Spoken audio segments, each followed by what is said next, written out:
Paano raw ba gumawa ng Rush ID na printing? So actually guys, nagturo na ako nito noong 2022, no? So 3 years ago na yon. And ngayon guys, ituturo ko ulit sa inyo yon, pero may mga bago tayong technique na idadagdag. Naalala ko dati guys, nung nasa networking ako, may tinatawag kaming AKNY, A-K-N-Y. Ibig sabihin nun, alam ko na yan. Yun yung mga tao na alam na raw nila lahat. Yun yung isa sa mga dahilan para bumagsak ka guys sa isang networking. Na-realize ko na kahit sa ang aspeto ng buhay, pag alam mo na lahat, and hindi ka na willing matuto, is dahilan na yan, no, para bumagsak ka. So guys, kung willing ka pang matuto at hindi ka pa nga AKNY, no? So ito guys, tuturo ko sa inyo yung way kung paano ba guys ang Rush ID printing ngayong 2025.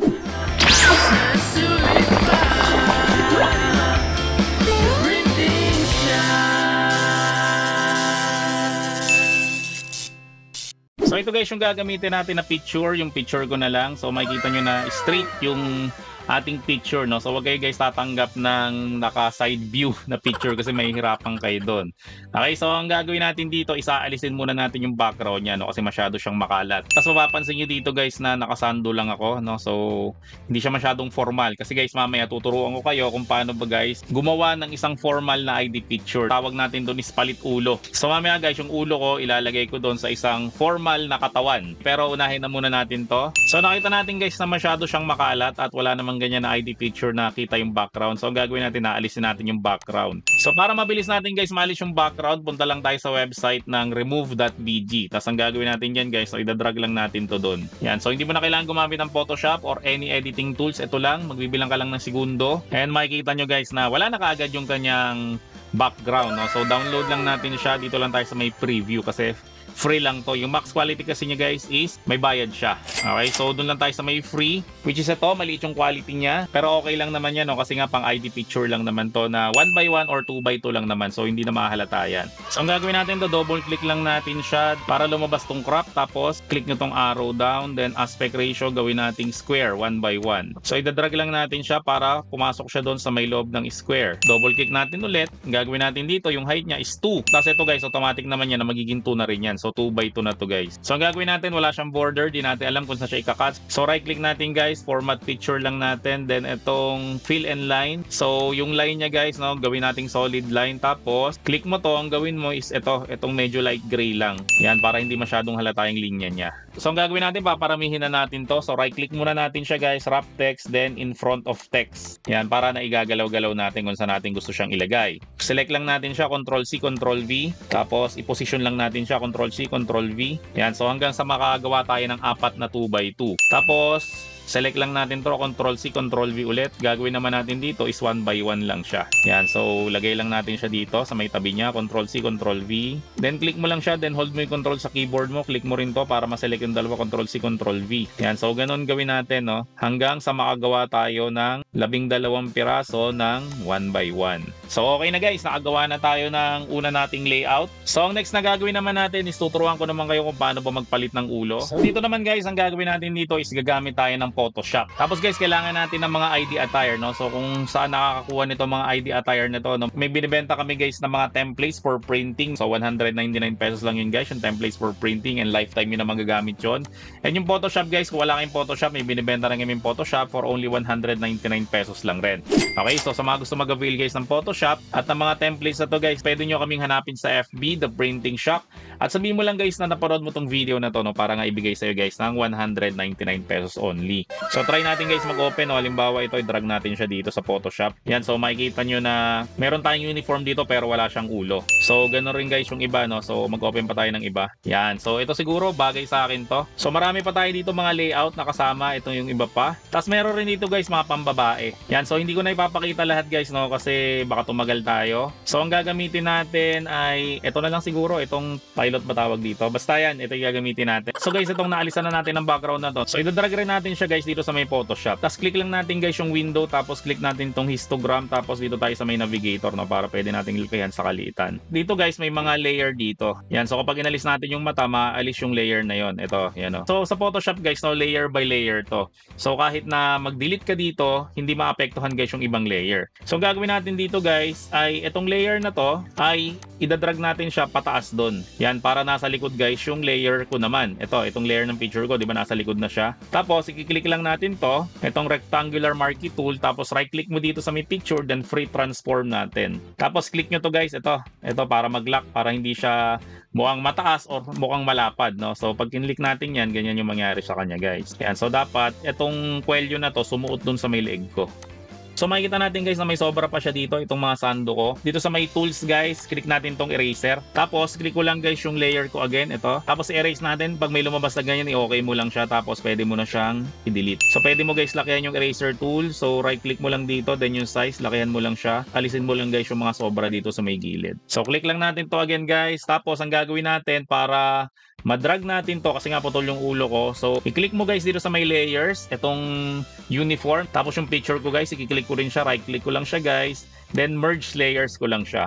Tapos pwede ko na siyang i-drag pababa. So click ko lang guys yung file, then click ko lang tong save a copy. Ilalagay ko lang siya dun sa may download sa folder. Then dito, ang isa-select natin dito is JPEG. Yan, tapos pangalanan lang natin. So ito na guys yung nagawa natin na picture ko, di ba? Mukha na akong piloto. So pag nagawa na natin yun guys, pwede nating ulitin yung steps natin dito para makagawa tayo guys ng 4 na 2x2 and 12 1x1. Pero ang ginagandaan yan guys, kapag ka meron kang silhouette cameo, yung cutter ng sticker guys, pwede rin naman yung pang-cut ng mga photo paper, no? So ang gagawin mo dito, mag-open ka lang ng Silhouette Studio.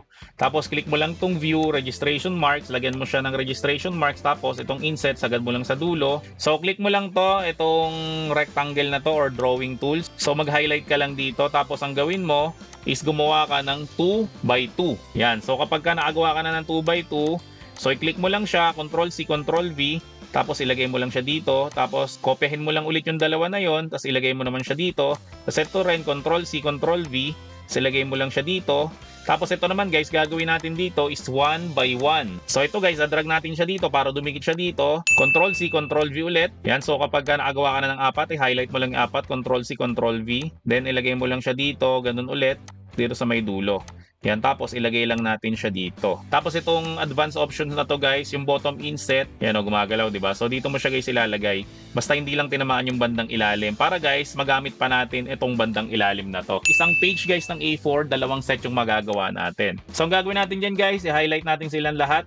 So right click mo, then group mo lang siya guys. Tapos ang gagawin natin dito, yung sa may downloads natin, itong piloto na Marlon, so idadrag lang natin siya dito. So pagka-drag mo, makikita mo guys na nakaayos na kaagad siya. Ganun lang guys kadali mag-layout sa may Silhouette Studio. Ang problema lang dito guys, hindi mo pwedeng gawin to kapag wala kang cutter. Kasi kapag kinlik mo guys yung print, yan, makikita mo guys na wala kang guide kung saan babanda yung ikakat mo, pamukha nitong documents. Kaya natin nilagyan kanina guys ng line, di ba? Kasi alam mo guys kung saan mo siya ikakat. Hindi ka mukha dito guys na wala siyang cut, kasi ang nagkakat talaga niyan is yung cameo. So kapag kinlik mo guys yung send, makikita mo dito na meron siyang mga cut mark. Yan, kasi ang nagkakat niyan guys is yung cameo mismo. So ang next na gagawin natin dito guys, syempre magpiprint na tayo nito. So gagawin natin is click lang natin tong file, then click lang natin tong print. So select mo lang yung printer mo, printer property, syempre gagawin mo Epson Premium Glossy, tapos ito is high. Tapos okay mo lang siya, tapos pwede na natin siyang i-print.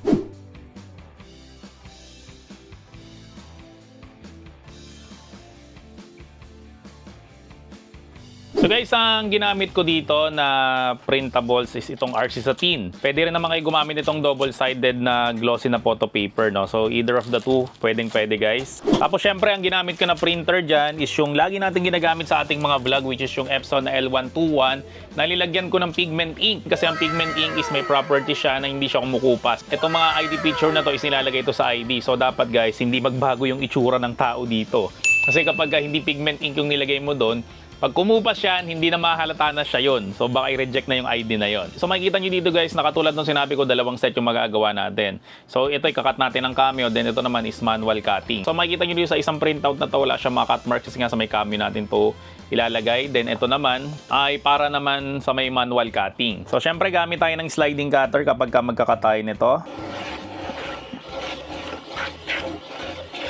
So kapag ganito na guys kaliit, yung mga 1x1 na lang, ay pwede na tayong gumamit ng gunting para mas mabilis tayo. Pero guys, huwag nyo itong gagamitin sa 2x2 no, kasi tatabingi yun. So dito lang tayo guys sa 1x1 kasi. So ito na guys yung nakat natin ng manual. Ngayon guys, ito naman kakat natin to using our Silhouette Cameo. So dito naman tayo guys sa may Silhouette Studio no. So sinubo ko na tong ating ikakat. So ang blade depth ko is 5, then yung passes ko is 2. Tapos yung force ko, gawin ko siyang 33. Then yung speed ko is gagawin ko siyang 30. Tapos guys, ipipress ko na yung send para mag-cut na siya.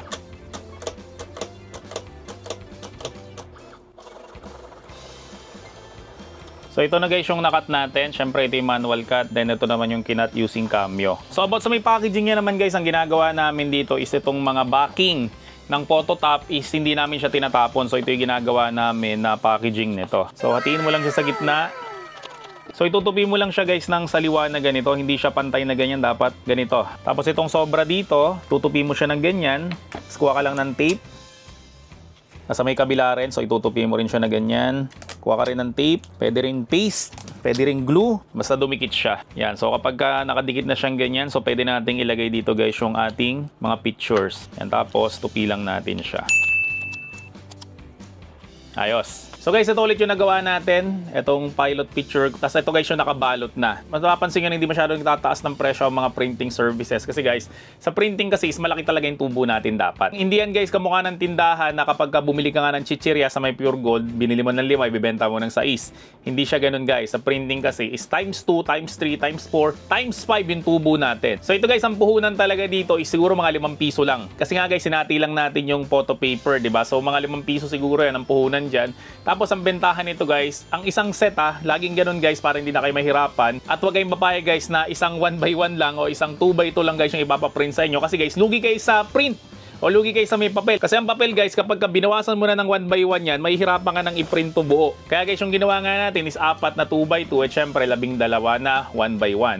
So ang presyuhan yan guys ngayon is 60 pesos ang bawat isang set nun. So siguro guys, may magsasabi na naman na, sir, ang mahal naman ng presyo ng sayo. Guys, again, ang The Printing Shack is yung top 1 na most subscribed na YouTube channel about sa may printing business. And marami rin kami guys followers sa aming FB page.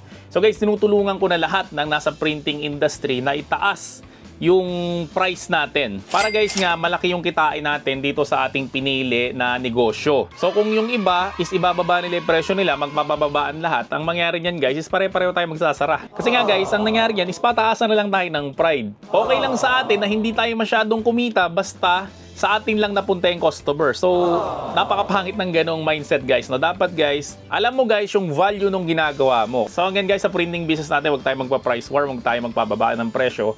Kasi nga guys, pare-pareho lang tayong babagsak. So, mas maganda guys, huwag tayong mag-competition. Ang gawin natin is magtulungan tayong lahat. So, speaking of magtulungan, kung gusto nyo guys, supportahan tong YouTube channel ko. No? So, lahat ng video ko guys, may nakalagay dyan sa may ilalim na join button.